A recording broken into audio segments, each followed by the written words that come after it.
Baronga mfethu. Bona nje ningasabisi. I-wrong lento eniyenza. Lento oyitshela ngathi i-wrong. No, i-wrong. Nini ANC? Lento eniyenza. Lento eniyenza. Ayiboni lento eniyenza. Nabuza into nasigaba. Uhamba phezulu ngosesiphakathi. Uqale ukuthi itatheli la. Sizokwenzani itatheli? Ukolo ngacashi udlwana into. Ongastand ukuthi yena stand ukuthi mina ngimele ukuthi le moto ayiphuma ngokuthi uma ngabe ukuthi kuthathwa further into ezoqhubeka ukuthi le Thanda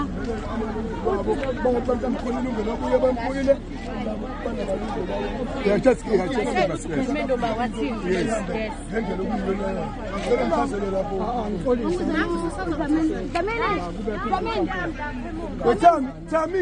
Tami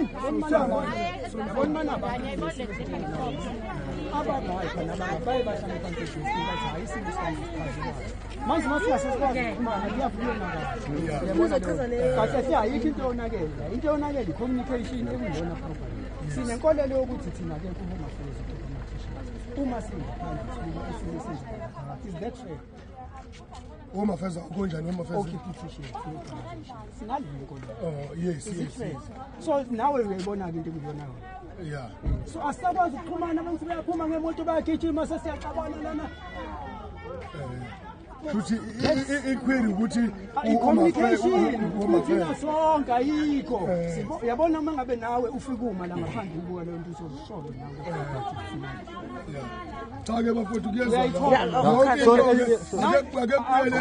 Uqala lokho baba kapheli yakuqala elinye iphuzu ke ukuthi la amafomu kamasipala kadenzelwa la phela amafomu kamasipala ezona phela ukugazilela ke-ANC then sakhuluma no sisi basebethi hayi sibenza sikuthandayo ngafaka ikhompa simile okay fine ipunishment ngazo fa ikhompa efela lento eformal so no problem yes afanelekile afanele ngasibukezo kubangwa sokwenza formal sibona ukuthi ethical unethical emi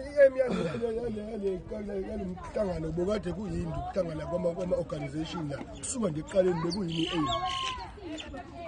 indaba yokulungisa indaba yokulungisa ama-ID isizathu esenza ukuthi kubizwe uHome Affairs beshawa door to door kuley'nsuku lezi sishawa door to door all around abantu bekhala ngento eyodwa ukuthi baney'nkinga zama-ID angeke bakwazi sakhuluma nokhansela sayihambisa i-report ukhansela wayesebona ukuthi ungcono abiza baka-Home Affairs that's the reason why abantu bakwa-Home Affairs belapho yingoba bacelwe ukhansela we-ANC wathi ucela ukuthi awukhansela wena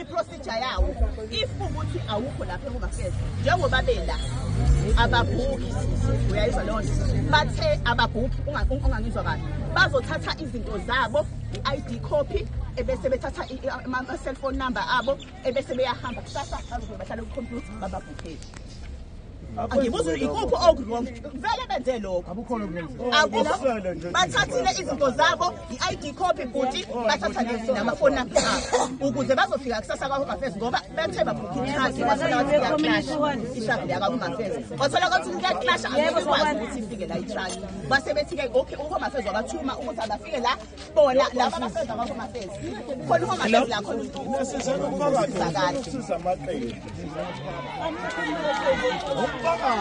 yilokho nje ukuthi